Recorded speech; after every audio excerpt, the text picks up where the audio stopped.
Thanks for listening to The Derivative. This podcast is provided for informational purposes only and should not be relied upon as legal, business, investment, or tax advice.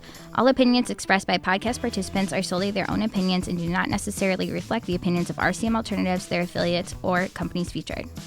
Due to industry regulations, participants on this podcast are instructed not to make specific trade recommendations nor reference past or potential profits, and listeners are reminded that managed futures, commodity trading, and other alternative investments are complex and carry a risk of substantial losses. As such, they are not suitable for all investors. Welcome to The Derivative by RCM Alternatives, where we dive into what makes alternative investments go, analyze the strategies of unique hedge fund managers, and chat with interesting guests from across the investment world. If there's truly good asset quality, I'm trying to be better about allowing the business to flex its optionality. And, if I underperform for like a year or two, that doesn't really matter. Professionals don't have the luxury of thinking like I'm about to think, which is why I think retail actually has an edge. If you can afford not to capitalize your gains, right? If you can avoid lifestyle creep and you can avoid things like getting tied to the number that's on a piece of paper, a drawdown really doesn't actually matter, at least as long as it's temporary.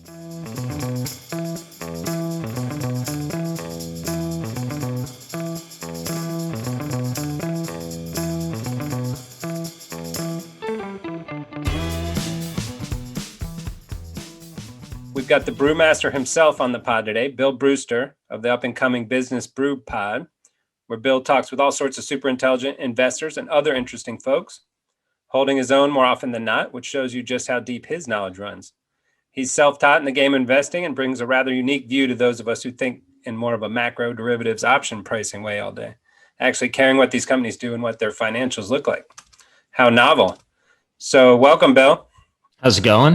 Good, we can thanks. maybe have a discussion on an idea I have. Yeah, let's do it. Not that nothing is investment advice. I'm just some random idiot. Don't listen to me about anything that I say. With that out of the way, let's talk about investments. Let's do it. Nice choice of the blue shirt today. I like it. Thank you. I like yours as well. We dressed to match. Didn't even coordinate it. Didn't even do it. No. We had Ben Eifert on the pod once, and he showed up in a hoodie. So I ran into my closet to get the one hoodie that I own, and we went with matching hoodies. But yeah, typically don't try and match the outfits. He appears to be a very smart dude to me. I'd like to talk to him, but I'm pretty nervous that he'll run circles around me.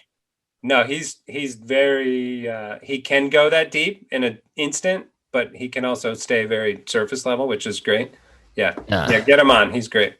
I like options. Actually, ironically, I came to value investing through options trading, which is sort of a bizarre series of events.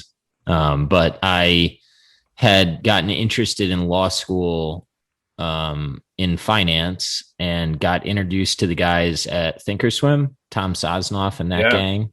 And I really, really liked how they taught what they were teaching. And I had gone to a number of seminars. I used to go to their building in Chicago. I think it was like 600 West Chicago, but I might be wrong on that address. But anyway, so I don't know. They taught me a lot about options trading. I lost a fair amount of money doing it. And then I got into value investing. He's done quite well for himself. Done the same trick twice.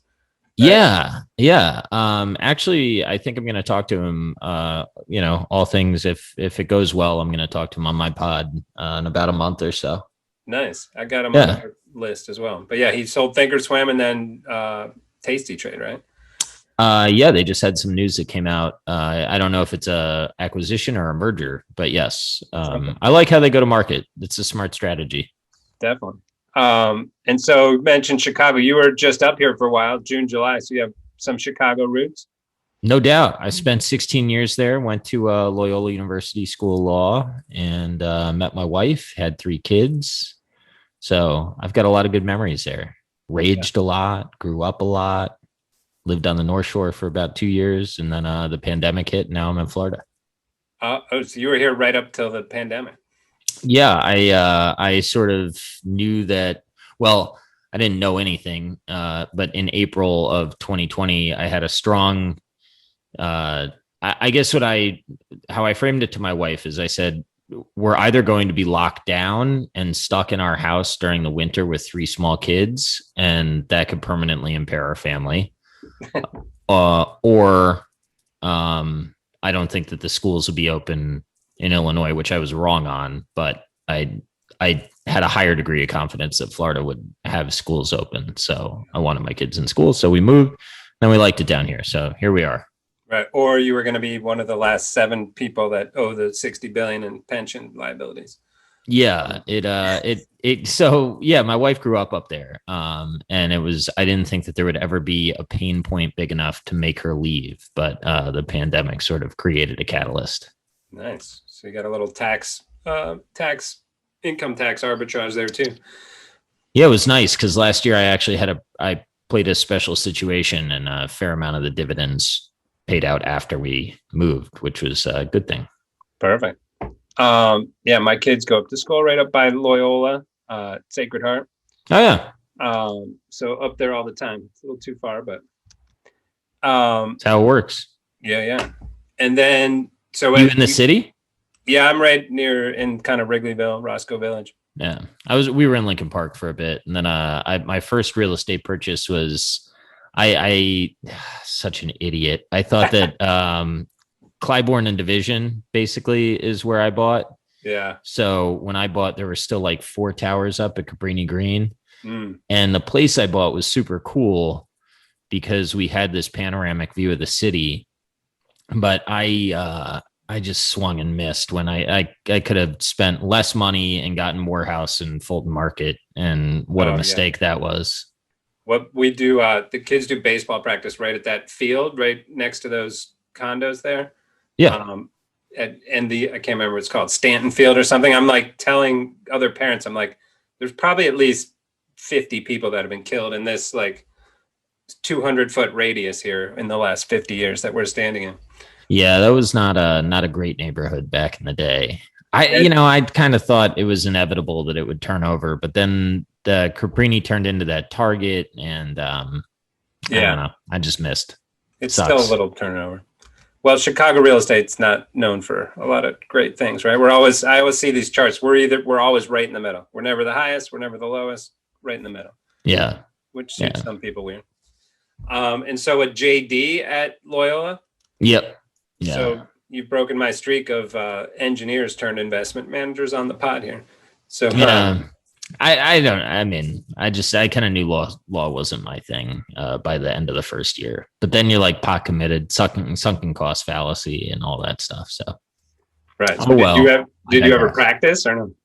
No, thankfully not. My wife did. I don't know why I called her my mom. That's a Freudian slip there, folks. That's a whole different pod. Right? That's right. And so got to JD. Wait, I want to talk. You went to Auburn too? So you're from Well, I grew up in South Florida. I was too big of a pansy to leave the warm when I went to college. Yeah. Unlike me, I left Florida, Vero Beach, and went to Union College in upstate New York. Froze my butt up. Yeah, that's cold. Yeah, super cold. The first year there's like 6 foot tall. They like plowed through the snow in the quad, right? So you could walk to class, and there's like 6 foot ice banks on either side. I'm like, this is terrible. And then, sorry, so you ran a franchise. Tell me, what was that all about? When I got out of law school, I knew I didn't want to go into law. I actually met with Tom Sosnoff, and I said, I really like what you guys are doing. I'd like to come work with you. And he said, if you ever want to trade options, the barrier to entry is basically zero. So why don't you go do something else for a while? And if you still want to come work with us down the road, I'd be happy to have that conversation then. And I kind of talked to some family members, and the people that I rely on for advice kind of collectively decided that starting a business would maybe be the best use of my time. In retrospect, in 2009, probably not the time to start a franchise. With my skill set, probably not the time to start a business instead of learn how to build one. And I also chose a flooring franchise, which was a pretty stupid choice. But outside of that, it was a great decision. Well, I always look at those franchise lists, and you're like they're never really anything all that exciting to me. Yeah, I mean, look, the group it's like flooring businesses and stuff, but Who knows? Well, the group that I joined, I mean, they when I was doing the due diligence, what I saw is that they have built California closets, they had built Certapro painters, they had built college pro painters. You know, what I sort of didn't appreciate at the time, because I was young and dumb, is a franchise brand can be built on the back of a lot of failed franchisees, right? So I think they were, fine people, fine idea. I still don't like the name of the franchise. I probably should have passed based on that, but ultimately not the right thing to do. Although I've talked to some private equity guys who had like 230 Little Caesars franchises across the Southwest or something. And they're like, it turns over in, I think they said about a year. Like, I think you bought it for 250 grand or something, and it would turn over in 1 year. You'd get your revenue back. Yeah, well, that was not this. Yeah. If that were the return, I'd own 10 and not be sitting here talking to you. Exactly. So then stints at BMO and then went off on your own. Yeah. What did that look like? What were you doing at BMO? I was underwriting credit. So I worked in the food and consumer group for a little while. And then it was BMO Harris. It was the commercial side. And then I worked in commercial mid-market for a little while. So then, I just run my own capital. I had an uncle that passed away, and it changed my life substantially.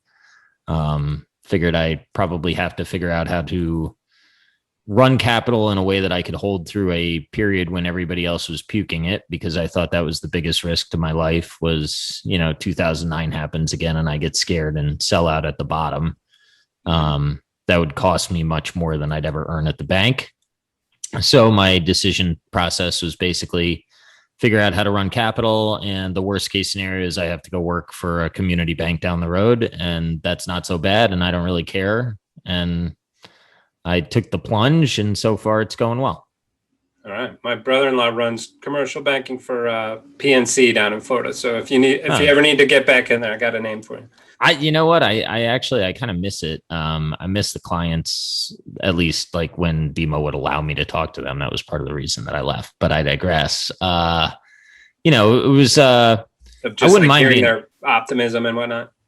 No, I just think it's super interesting. You just have a level of detail into businesses that you can't otherwise get, right? It's all non-public. It's all very, very close. You're helping, like what we were doing is, I think where BMO, especially BMO Harris, is very good is those clients that are like too big to be served well by community banks, but too small to really be like beloved by the bulge brackets. So you get like a level of sophistication that is pretty solid. Like I worked on a lead left $350 million deal for a dairy, and like that's real money, and that's a real company, and it was fun. But it's not JP Morgan's biggest client, right? So yeah. No, we know that world well. Our firm is smack in the middle of that world.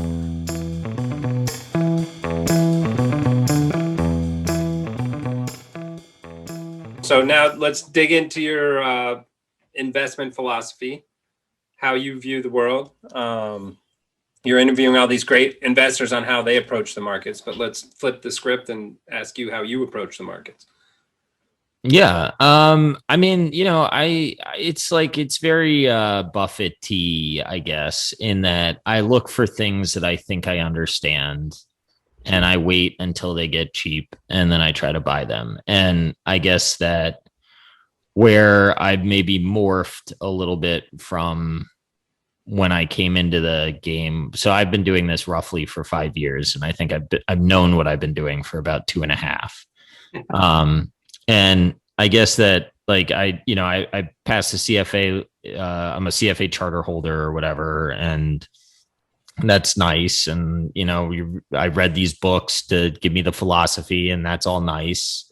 And then the problem is I just don't really believe any of it in the real world, which is not to say that the CFA education was like I would recommend people do it.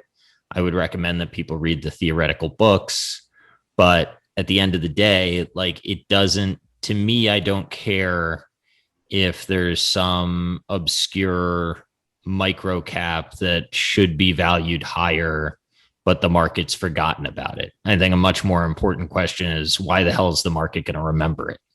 Right. Or what is going to make me as the minority shareholder put money in my pocket? Because I think that there's a lot of pitches out there that I see where people say, well, this is too cheap and this and that. And I dig a little bit deeper, and more often than not, I see like a management team that doesn't really care about minority shareholders, or no real reason for anybody to care about the business. And like, I would say that my general view of life is value accrues to scarcity. So if you're pitching a pitch that could just as well be any other pitch with a different name, like, I just don't see why value accrues to it, if that makes any sense. No, explain that a little more. So you're saying like they need to have a I have XYZ industrial company and it's trading at 50% price to book, and XYZ, I don't know, commodity company or whatever is also priced to book 50%. Like there's to me, there's this point where all these pitches are fungible, and like everybody thinks they have a 50-cent dollar, and just like, what makes one different from the other? Everybody thinks there's some unique thesis. Everybody thinks there's some unique catalyst. Like, if you just read through quarterly letters, there's 1,000 ideas at any given time that are, underpriced. And I just think that I like to look for catalysts. So a name that I am somewhat interested in right now is Altice, right? It's super levered. It's a cable company. It's not growing. I get why people don't like it. On the other hand, it's like a $15 billion market cap. I think your free cash flow to common equity is going to be like, I don't know. I think what I saw the estimate today is like 1.8 billion or something like that. They guided to 1.5 billion of buybacks this year. So you're buying back 10% of your market cap in a year. And that's probably going to continue next year and the next year. And I saw better than Tesla, right? Yeah. Well, and I saw an estimate by a well-respected firm that said that, something like north of 70% of their market cap could be bought in by 2025. It's hard to keep a stock low when it's fighting those kind of fund flows. Right. And then, to me, that's an idea that I can kind of get behind, because I can see why the stock has to move. And I'm okay with the underlying business. Well, I was just about to ask, like, do you need to have conviction on the actual business as well? Oh yeah. Yeah. So if it's like a MLP or something, and you're like, okay, this all looks like it's lining up, but you're like, I don't think fossil fuels are the future or whatnot, might be a pass. Yeah, I think so. And the other thing with MLPs is like, okay, so you get an 8% yield, but then you got to pay your own taxes on it. So it's not really an 8% yield. That's just kind of illusory, So like your actual true duration of that bet is quite a bit longer than I think most people market the bet duration as. Whereas like, this is kind of like, I think it's either got to move quickly, and by quickly, I mean 2.5 to 3 years, or like the thesis is wrong. And what starts first? The price, the business? For me? Yeah. Well, the only reason that I like this one is I've been involved in cable for a long time. So if I wasn't familiar with the space, I think it'd be a hard pass, and I'd probably just move along. So it's, I think you have to be comfortable with the business in order to play that game. Like cable, TV, internet, whatnot. Yeah, well, the real thesis is they're all broadband companies at this point. Like, video distribution is a shit business for them, but everybody still associates it with video. Well, not everyone. The cable investors don't, but colloquially, like me. Yeah. Yeah. Right. Well, you're basically like, yeah, why am I paying Comcast $230 a month or whatever? And I'm just right. It's a necessity. It's the new, I can't remember the name of the pyramid, right? But it's now the base layer of that of internet access. Yeah. And I mean, it's not, Comcast isn't charging you that much, right? At least not for broadband. So then you get into, well, I could cut the cord and Well, I have to have 17 HBOs, right? yeah, well, and ultimately you need, like, we're recording on Zoom, right? So I need upstream upload capacity that I'm comfortable with, and you need to be able to download it, and I need to be able to download your feed, and there's only so many pipes in the world that can do that effectively, and the cable companies happen to own many of them. Do you see that as so for sure scarcity, right? But what point do we get in when money's basically free, where someone says, cool, I'm going to lay down a whole bunch of new pipe? I mean, you can always have some overbuilder, but I don't know that if you're like venture capital or some sort of private equity, there are places that you can overbuild, but like out of all of the pitches in the world, we're going to go lay more cable. Yeah, we're gonna hang fiber over Comcast's fiber footprint and then try to attract all of the customers that are already locked into a service and we're not really going to offer them much of a deal. Like I think that it's a lot easier in theory than reality. When it's the original recurring revenues, right? Like now everyone's trying to pivot all these businesses of, we need service or a subscription. Let's switch to a subscription model. They're the original subscription model. Yeah, I think that's right. So when you like, I mean, Altice has they compete with Verizon in a lot of their geographies. It's not the easiest thing in the world to stomach. I'm not saying it's a layup, but I do think that, like, when you have this kind of market cap and this much money flowing into it, it'll be interesting. So then what my mind starts thinking is, like, options tend to be priced on historical volatility, right? Mm-hmm. And you tend not to have some sort of skew in the option pricing, right? Or is that wrong? I mean, sometimes it exists. Highly dependent, but it depends. There's lots of skew, right, in S&P options because everyone's buying protection and whatnot. So, for a single name, unless there's some big player there, probably correct. So, like, if I have a view on the equity and I think this many shares are probably going to get retired over the next 2.5 years, and I think the option market is somewhat pricing it more on like a theoretical math problem, do leaps make more sense than the common? Yeah. And that's where I start to think about options. But it's weird. Like, if you looked into the options, I have no idea what'd you say are 15 billion. Like some of these companies, there is no option market. It's super thin, especially on leaps. And I've talked to some market makers, some prop firms here in Chicago. They're like, oh yeah, we don't really mess with that stuff. Like, we're in the top 10 traded names or something. Well, I don't think that you can. I think on Altice, if you go out, I think like to 2023, the January 2023s, I think you can buy like quasi in the money, like call it I think the stock's trading at like 32 or 33 today. And I think the 28s are probably selling for like $4 or something like that. So to me, if you think the stock can get to 50 or something like that, you could probably get some leverage on the back end of that. But I do think you have to be. I think the spread is fairly wide. I don't think it's something that you can day trade. Yeah.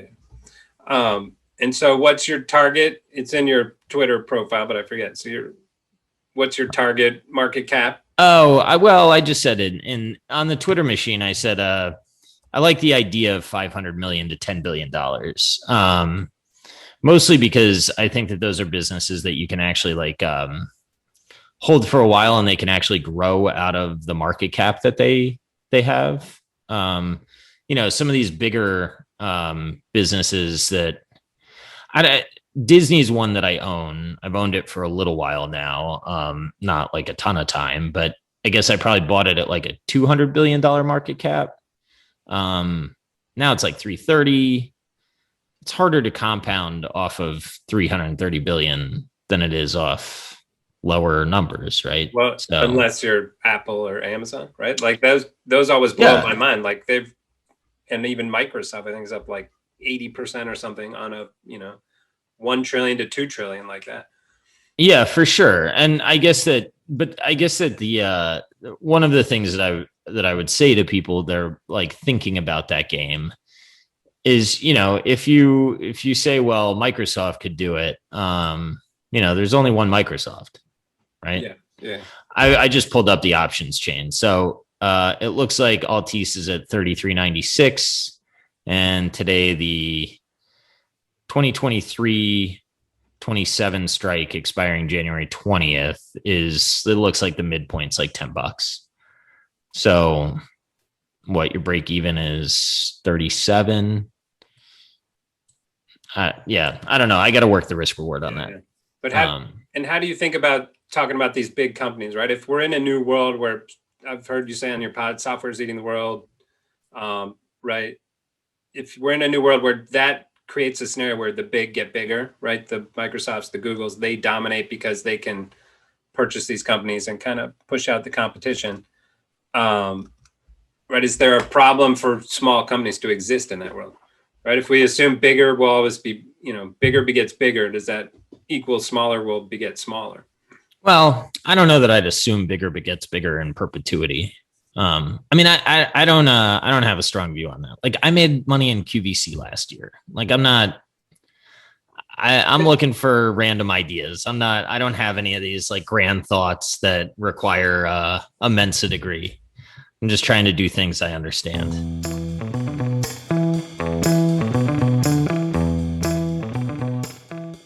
I heard you on a pod with Adam Robinson. Oh yeah. Which was super good, but talking about this strange feeling that I get all the time where, you know, you're doing second order thinking and third order on all this stuff, and then you're talking with your wife's friend who made tons of money buying DocuSign or whatever. So It's like, how do you weigh that? How do you think about that? Like, a lot of times, you know, are you too smart for your own good? Dude, I don't know. I might just be some lucky retail idiot. Like, yeah. I have no idea. And I just try to remind myself that if I look around and I say, how are these retail people doing what they're doing? I'm some guy that, but for an inheritance, would not be doing this. And maybe I'm the retail idiot. Yeah. So I don't, you know, it. But if you're the retail idiot, you should be doing better than those guys. Yeah. Well, maybe I'm just terrible at it. Right. I mean, I don't know. And I think that's kind of like what this game is all about. I mean, it doesn't matter sort of what I think or what anybody else thinks or what my process is. What matters at the end of a lifetime is the scoreboard. Yeah. And you're either going to be good or not based on how you scored. It's one of the beautiful things in the game. I think that, like, where I really need to improve is I haven't had to manage through owning securities for a very long time because my tenure in the industry is pretty short. I would say that, like, I am more of a trader than I would like to be an investor. But I will say, like, I'm probably a longer term trader than most. I think I want to be an investor, but like, I like making money. So if I'm a trader that makes money, I'm going to be okay with that. You're right.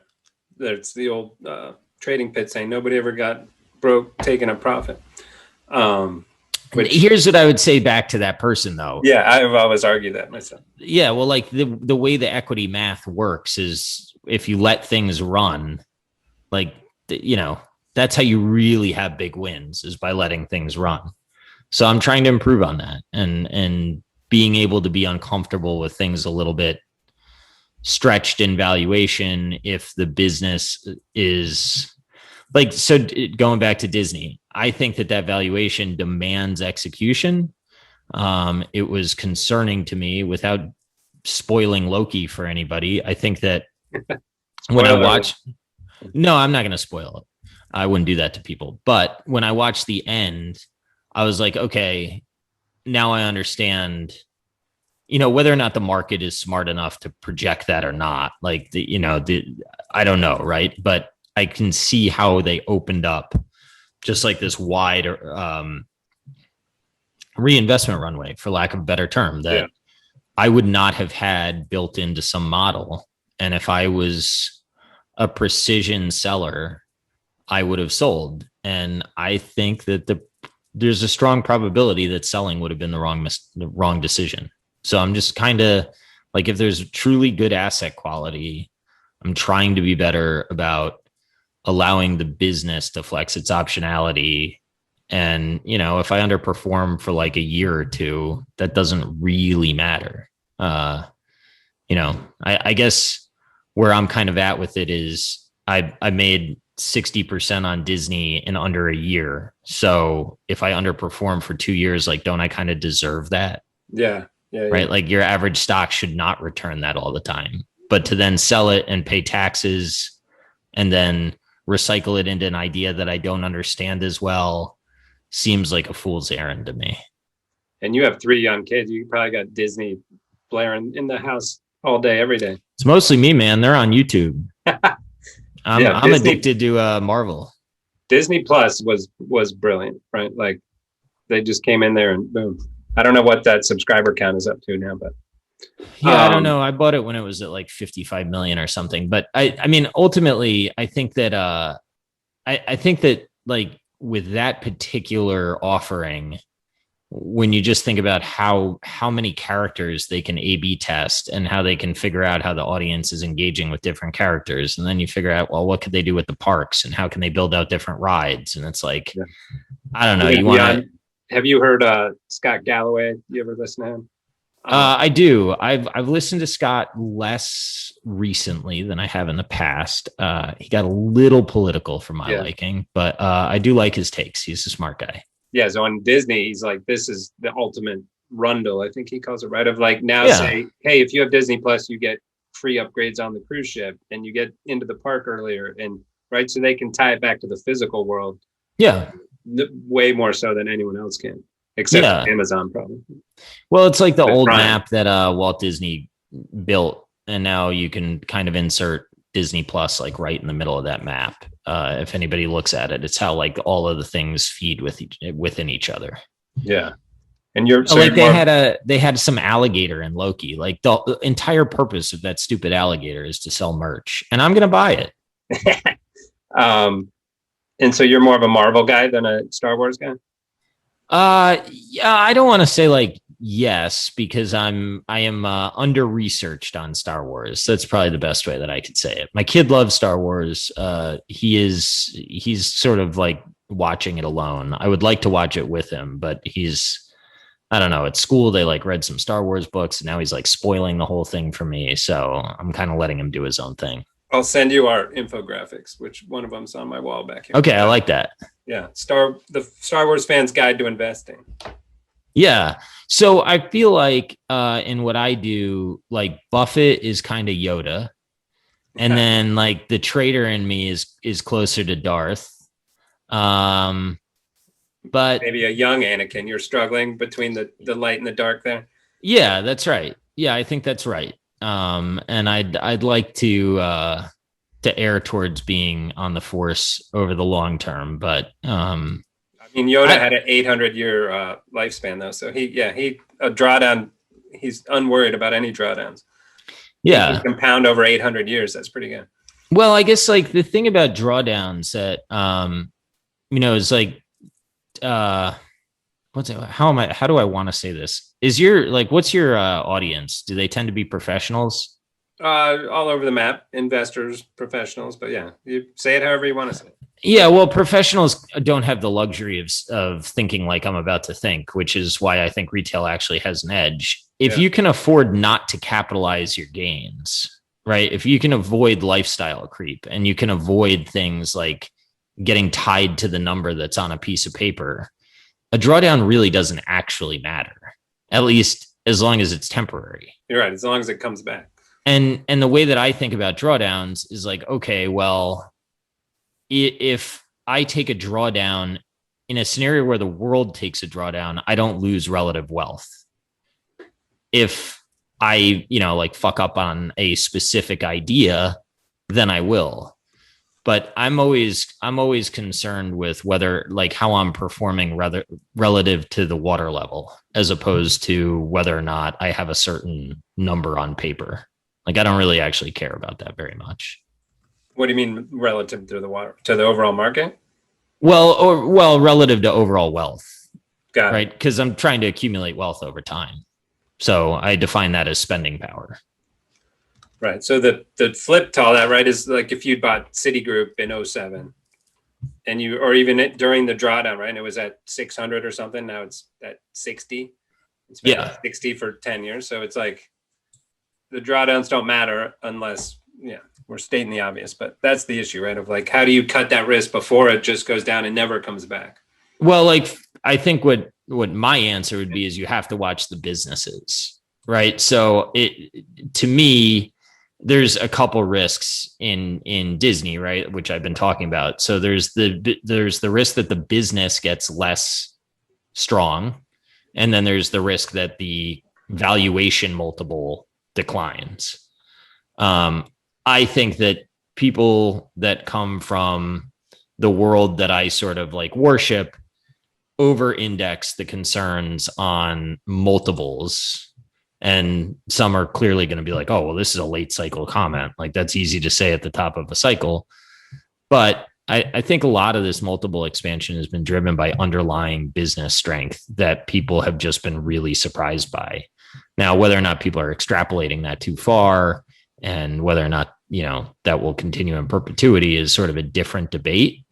But for me, I just try to watch. I'm trying to learn how to watch the underlying securities that I hold and what their fundamental performance is doing. And over time, I think that that's a more appropriate thing for me to worry about. And I think if you were holding Citigroup in '07, like, you took a huge permanent impairment in '09. And since then you've been building back to where you sort of thought you probably should have been when you underwrote it in 2007. But not even, you're only 10% of what it was in '07. Yeah, I don't know what the business has done though. Like some of that might be multiple compression and relative. Yeah. I mean, I try not to like. I guess where I would score myself is multiple expansion and compression is somewhat out of your control. It's also somewhat in your control, but like if I was right on a business and the multiple went against me a lot, and I really didn't think that the competitive dynamics did, I just thought the market was truly irrational. I don't know that I would score myself that bad. There have been bets that I've won on that I don't think are necessarily wins. That's just kind of luck. When you could be worried about the P multiple and not have invested since 2012, right? Like, it's been high for a long time.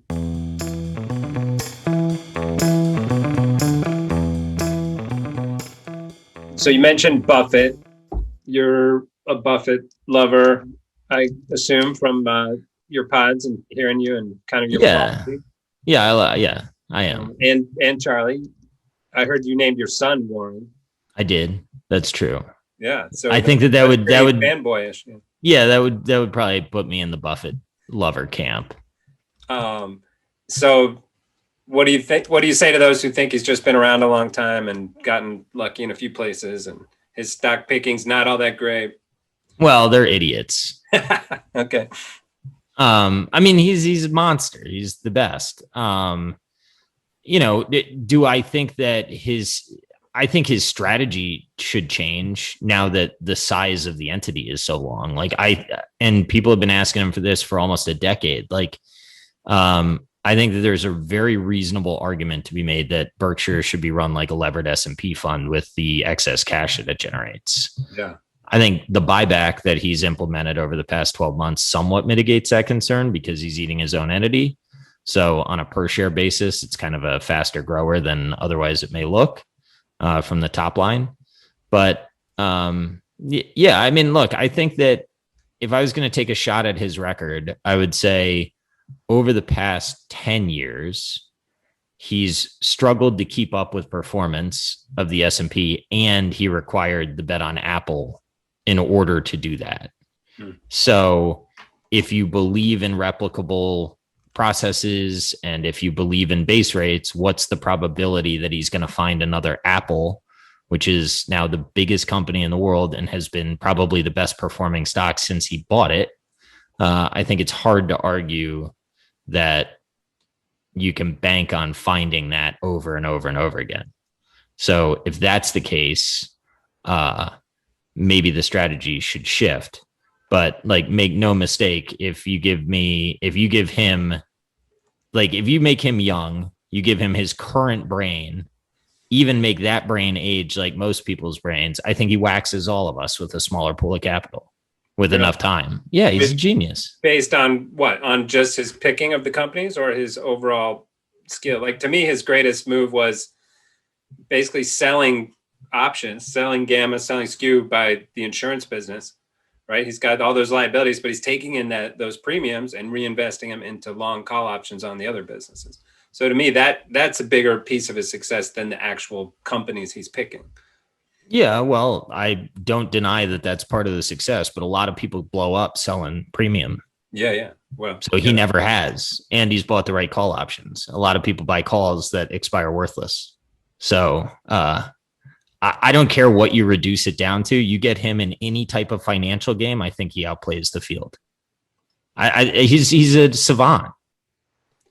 And I think that people that like don't acknowledge that are kind of haters. And whether or not he's like too old or too big is a different discussion. Yeah. What do you think happens to Berkshire when he passes? I think they start doing a little bit. I mean, if you look at like what Todd and Ted have done, I don't study them as close as other people do, but I do know that, I mean, like the Snowflake IPO was pretty public. I like their bet on restoration hardware. I think they saw something that was changing when when it was not obvious to the market. They were later than Bill Miller. He may have been who tipped them off on that one, but I think that they probably are going to be purchasing companies that on current multiples make the existing Berkshire shareholder base a little bit queasy.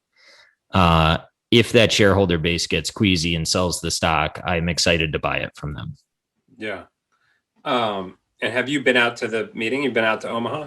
Yeah. I heard it's awesome. My buddy here in Chicago keeps telling me we got to go and just make a trip out of it. It's super fun. It's like the best networking event in finance. It's amazing. Yeah. And what was my last thought on him? I think that was it. I just think that like when people try to reduce his record to like some levered beta or he's selling skew and buying or like selling premium, buying calls, like I get it, but he figured all that shit out before we even knew how to put a term to it. And it took years and years and years for people to even decode what he did. And I think that if you gave him a small pool of capital and time today, like with his skill set as it exists today, I still think he'd just run circles around people. And I think in 30 years, people would look back at the record, decompose it and be like, well, wasn't he just this? And it's like, yeah, but there was only one of like, isn't Jeff Bezos just a guy that created a bunch of infrastructure and used working capital in a way that and out executed everybody? Like, yeah, but in retrospect, it's super easy to reduce a record to a theoretical paper. Agreed. Can you get him on your pod? The Buff Dog? I don't think so. I'd love to. I wrote him once and he wrote me back and that was super cool. Oh, nice. Yeah. You just get your mic and equipment and go sit in that Dairy Queen that he goes to in Omaha. Yeah. I don't know that I'd want to meet him for real. Although I think I probably would. I don't know. Right. There's some of that of like the stardom will come down to like, oh, he's a real person and real flaws and that kind of stuff. Yeah. But I think that like what really bothers me about the Buffett fans is when they go there and they ask him like life questions. I think if you're like a real fan of his, you realize that he had a lot of personal struggle and maybe you can argue that he learned from it and he's sharing in his older age. But, I'm not sure that I decompose my heroes, right? So I didn't name my kid Warren because like Buffett is wealthy or I want him to be Buffett. I named him Warren because to me, Buffett is a guy that always went about life the way that he deemed fit. And he sort of marched by his own rules. And then when he was older, he gave back to society by teaching. And I think that like that's and the by legacy. Actual giving, like 90%. Yeah. Of wealth. Yeah. Yeah. Although he's not doing it during his life, but I also understand his argument that he wants to compound. I kind of, you can argue that one either way, but that's kind of the legacy that I want. And that's what I admire about those guys. What I've been asking this to a lot of caddies that golf with young kids, like 18, 19, 20, 21. I'm like, would you trade places with Warren Buffett right now? But today? Yeah. He's got like 3 years of life left. I know. Max. No, fuck no. That's crazy. crazy. A third of the people say yes. They're like, yeah, 85 billion. Those people are idiots. Right. And I'm like, you're going to college, man. That's worth $10 billion. Your next 2 years in college alone is worth, right? Yeah, well, that's crazy. You could, I mean, there's a pretty easy way to disprove that. Offer them like $5 million to cut off a finger, and I bet they'd keep, well, maybe they lose a finger over that. But Tony Robbins does this exercise where he's like, what do you value your health at? I mean, I wouldn't trade my back for any amount of money. I have a bad back, and don't do it. Yeah. It's terrible. Yeah. So the idea of like trading years of life for money is insane to me. Well, for sure. I bet if that was a real thing, right, you'd get at least a third of the population would say, yeah, sign me up.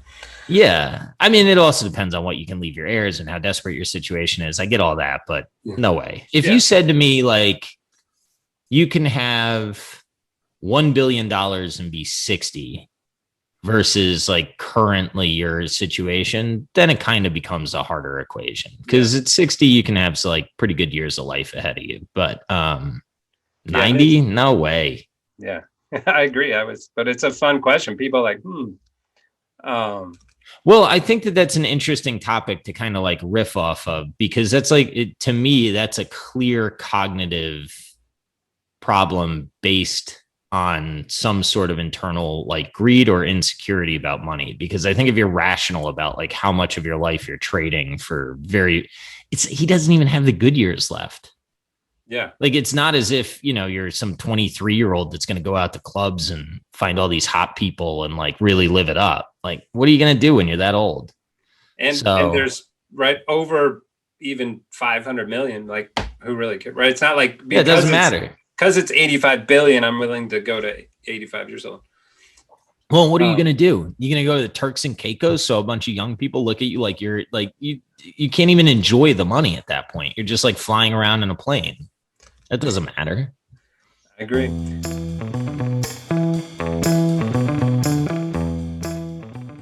So the podcast. So you started it, had a great first season. What was the motivation? How's it been? Give us the lowdown. Man, I guess I was asked this question yesterday, and I'm not sure that I have a great answer. I think that at the core of why I like doing podcasting in general and why I like radio is I'm super interested in people.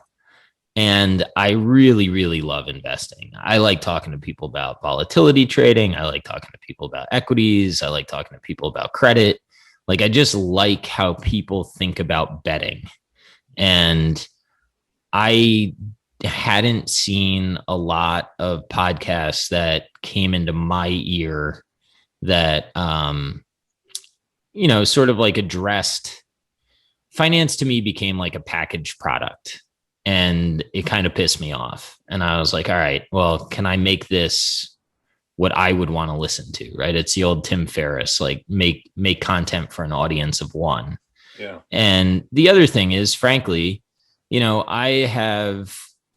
I'm any good at this, I only am good because I stand on the shoulders of giants. So to be able to have a network that is a network that's willing to share their knowledge, that's important for me to try to distribute to people that don't have that network.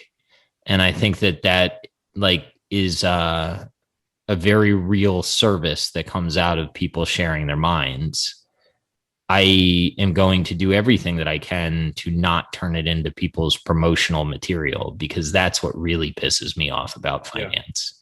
And something that I take a lot of pride in when people ask me. I had a guy that wrote, and he like super thoughtful email, and I'm really appreciative of the fans and the people that are writing out or reaching out.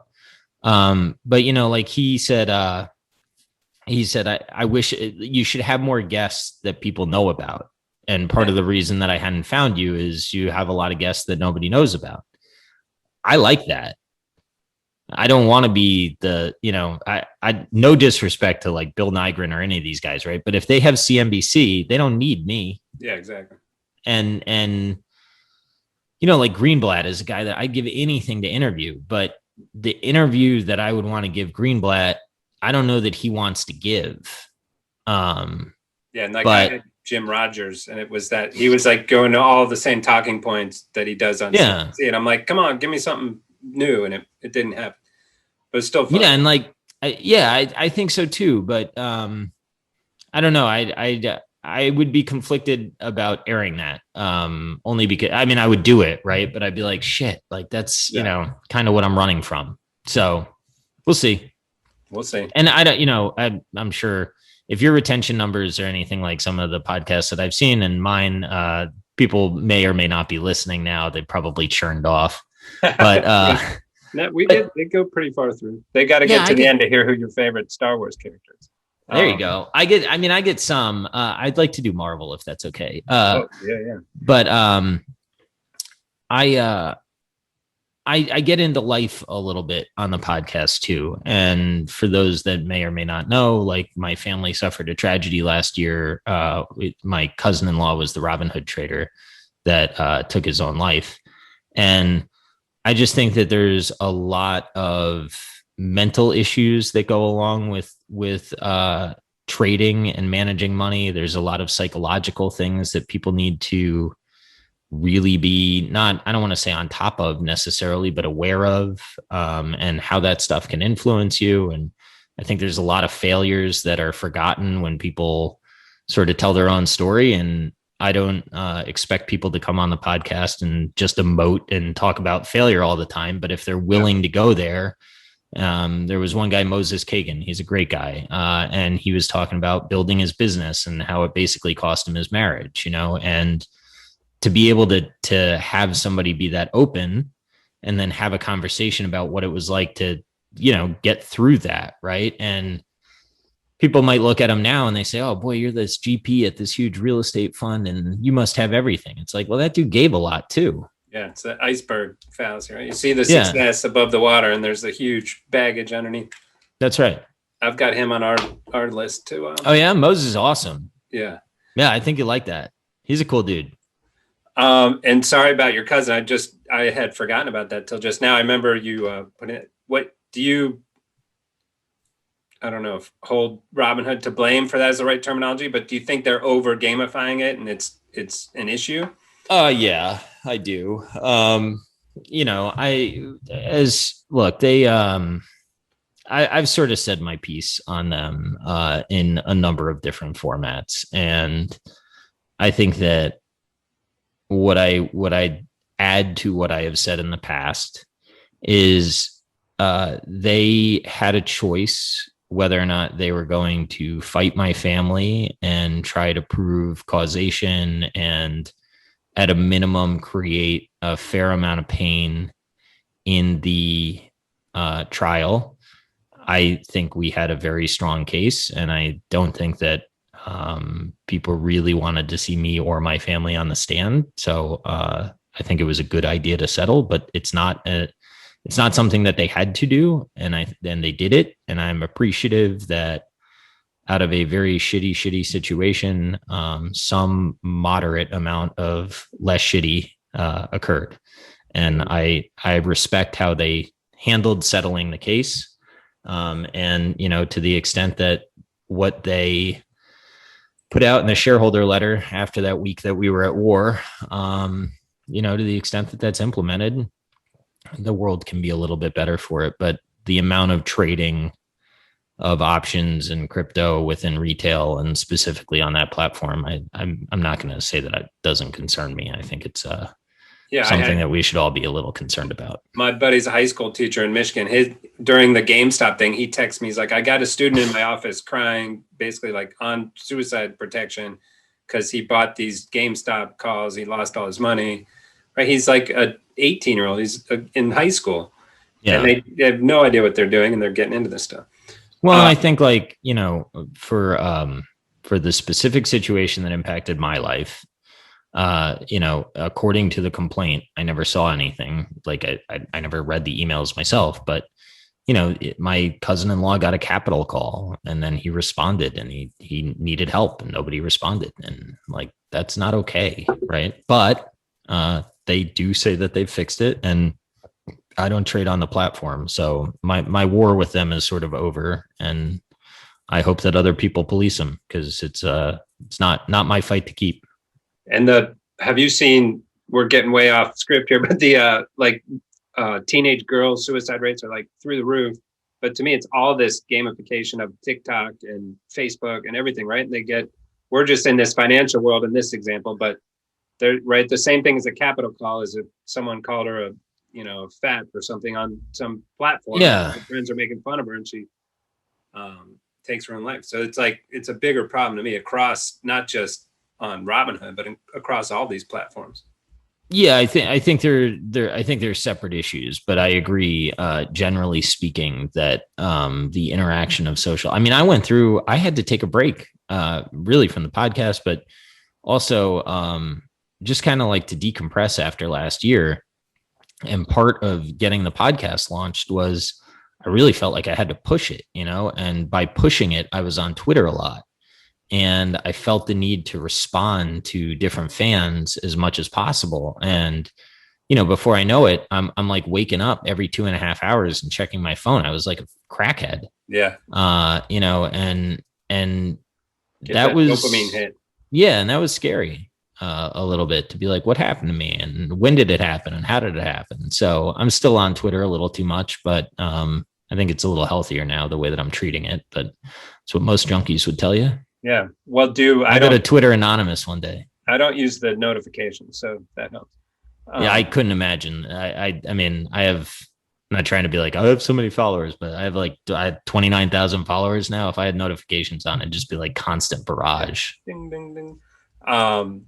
And then what are some of the biggest lessons, or have you implemented anything you've heard or learned on the pod into your own structure, into your own investing?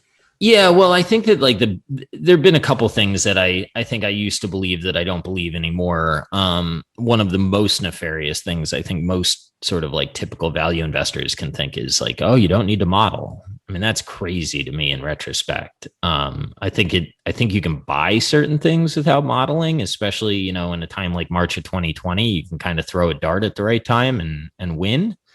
But I don't drive without a model anymore. I think it's like flying without a compass. And I think the other things, I guess that what I've done, my biggest shift is to focus much more on business quality rather than stock price and multiples and stuff like that. I think I was, I said that I didn't know what I was doing for 2.5 years, and I've been professional for 2.5. I think I've only been like moderately professional for, I don't even know, maybe I'm not now. That's what we focus on this podcast. So less than 6 months. Moderate professionals. Yeah. Yeah. Well, great. That'd be like your perfect, your target audience. Right. I just think there's just an element of I need to focus on the things that matter, and what that entails is like very deep work on the businesses that I want to own. And only then does a multiple matter, because I don't think that I don't know how to contextualize a multiple without having all the qualitative understanding. And a lot of these modern tools, right? You can filter for multiples and prices, and and be like, cool, here's the 3 stocks I should buy. Be like, yeah. Yeah, and I like that game. To me, a computer is just going to beat a human in that game every single time, because the really arrogant part about like just looking at a multiple or whatever and saying without really understanding the business is like the only edge that I think you can be exploiting in that particular method, if you're not a computer, is you can say like, I have higher emotional intelligence than the market does, and that to me is like highly arrogant. Yeah. Now, I maybe buying any stock is arrogant. Like I would not disagree with that, but at least the qualitative stuff I think is where you develop the emotional edge, for lack of a better term, because you actually know what you own. Or I shouldn't just internalize it and say I know what I own. Right. But there's certain things that I honestly don't know as well as I need to know. So it's a matter of getting up to speed, and now I'm back in the saddle, and that's what I'm using a lot of my time to do. And how do you think about, like, there's no way you can compete with some big, huge firms that have, staffs of 50 and can dig into these companies and hire private investigators to follow management around and do all this, right? Like, how do you view that of like, I don't need to compete, we can both make money, or what's your view on that? No, I mean, dude, I forget about a big firm. Like I'd get on these Twitter spaces a lot and I talk to guys, and, I think I know cable. Those dudes like know cable. Really? Yeah. And it's terrifying sometimes to me, because here I run a book that is, more concentrated than many do. It's not some crazy concentrated book where I'm not skilled enough to tell you that I know the best bets in the market to make, right? I'm just not, and nor do I care to be. Yeah. So you're never going to see me be. I was 20% in Curate last year. That was a big bet, but it was just so cheap. I just I forget where I was going. Yeah. What was the question? I don't remember either. We're not concentrated. What's the end of the of just how do you view competing against these big firms with all their resources? Yeah. So I mean, look, I don't get paid on a high watermark. Yeah. I don't I need to get my family to retirement, right? I need to make sure that my kids can continue to eat. I need to make sure that they feel loved. So to the extent that Disney is a little bit overvalued and my forward returns are lower, like that just doesn't matter to me as much as it matters to 0.72. Right. If you underperform the S&P by 4%, who cares? Yeah. Like now, for the curious, and we'll see if I keep doing this one day when I stop performing, but I do think like I've talked myself down enough that it makes some sense for somebody to wonder, well, who the hell am I listening to? We can't really talk about performance on here anymore. Okay, well, it's gone well, right? So the only reason that I was going to say is I have no interest in running outside capital now or ever. But the what?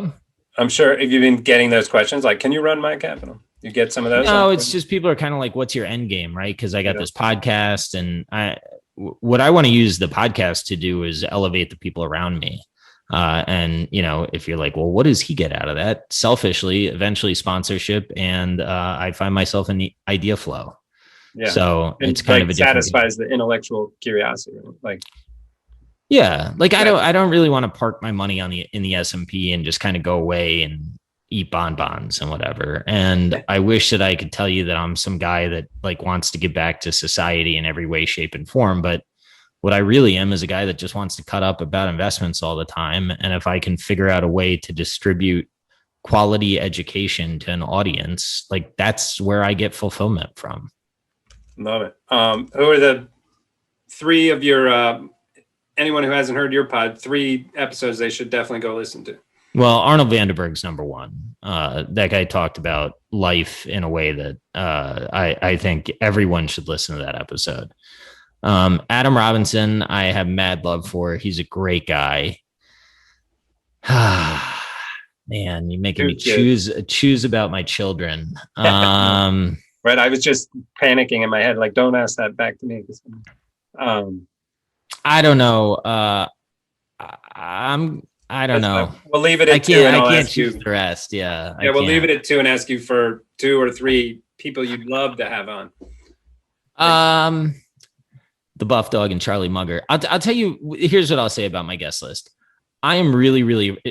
Jen Ross is a cool person to listen to. If people want to listen to somebody, Jen Ross is a cool person to listen to.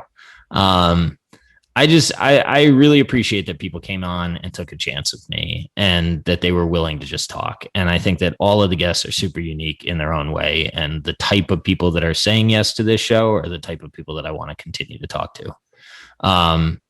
As far as 3 that I wish that I could interview, I'd like to interview Bill Miller. But really there's a woman at his firm named Samantha that I'd really like to interview.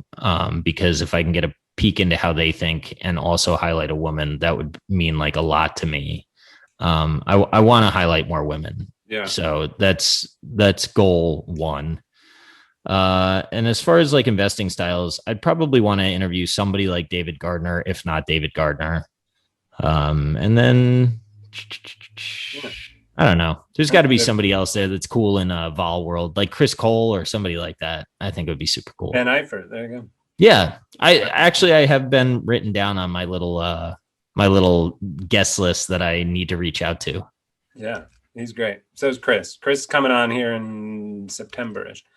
Chris is boys with Toby, and Toby is the guy who put me on podcasting in general. So I got mad love for Toby. So if you're good with Toby, you're good with me. Got it. Toby who? Carlisle? I don't know. He's a great guy. Yeah. I know. Tobias, yeah. Yeah. Toby. Yeah.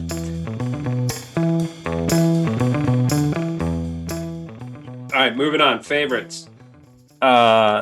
We just do some quick fire, ask you some questions, give me some answers. Favorite Chicago pizza place? Ooh, this is going to piss people off, but it's the truth. Giordano's. Okay. Yeah. A lot of people try to get me to go to Pequod's, but I'm just not a Pequod's guy. Oh, I love Pequod. That's me. I know. People get mad. But I think they sold it twice. It's not as good anymore. And there's always like an hour and a half wait to get in there. But I like Giordano's. I'm a cheese guy. But I'll tell you what the OG answer would have been was it Chicago's that was out like the late night pizza joint that you could order till like 4 a.m.? Yeah.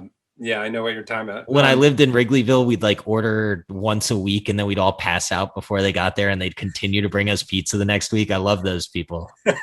Thank you to Chicago's. Favorite investing book?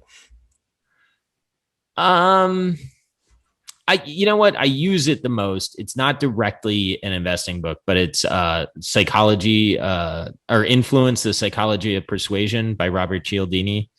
A lot of the bets that I make are through a psychological lens. I would say if I have any edge, it's overlaying psychological biases on top of leverage, which is a setup that I really like. Like so QVC, I keep going back to it, but that if you really understand the consumer, the average, not the average, but their super users are as likely to describe the host as family as they are hosts.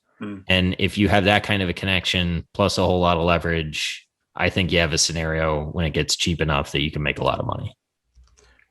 Favorite non-investing book, although that was sort of a Shantaram. Yeah, Shantaram's dope.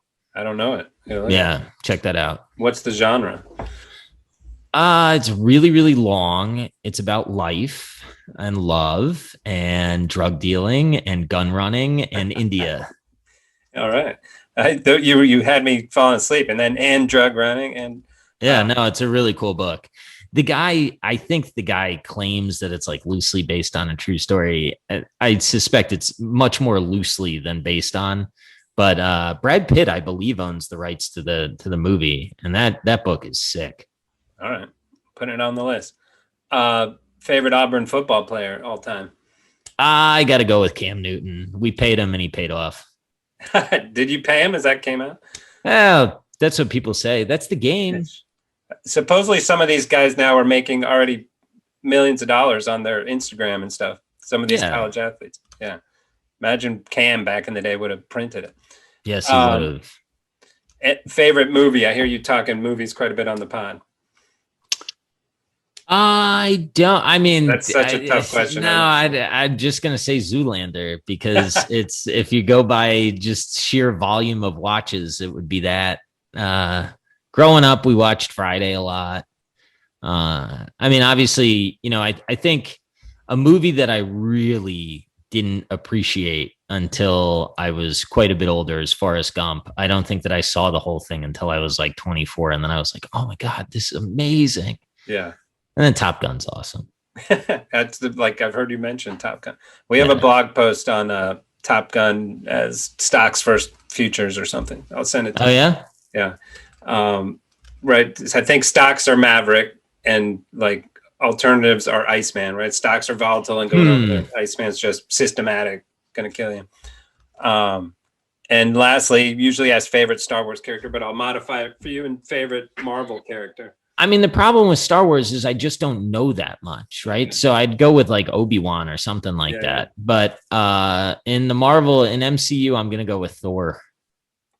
I'm a big Thor fan. Fat Thor was pretty funny, but Ragnarok Thor would be my most favorite. Yeah. Ragnarok's like people hated it. Now it's like iconic. People love it. Yeah. Ragnarok's dope. Yeah. And now the new one, that same director's doing it, right? Yeah. Yeah. It's going to be sick. Yeah. I like Ragnarok. I like Guardians. Guardians is super funny. They got some good stuff. I went with my mom's husband. That's a whole nother story, but not my dad. To see that Guardians of the Galaxy. I'd never known. I don't think I'd ever read the comic or known anything about it. So I'm just going in cold and dying laughing. We're like, we're going to a sci-fi thing, getting in that mode, but didn't know it was going to hit me with the comedy. Yeah, that's the thing. It's like a funny movie. Yeah.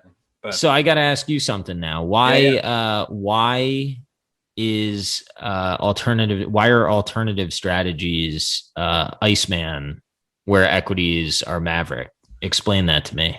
I'll have to go pull up the blog post because I can't remember it exactly correctly, but it was just much lower drawdowns, much lower volatility, and especially when you pair them together, they make a great team. Was kind of the thesis there. Yeah, this is what Jason Buck's talking to me about. And I think there's a lot of merit to this that I should probably consider more diversification.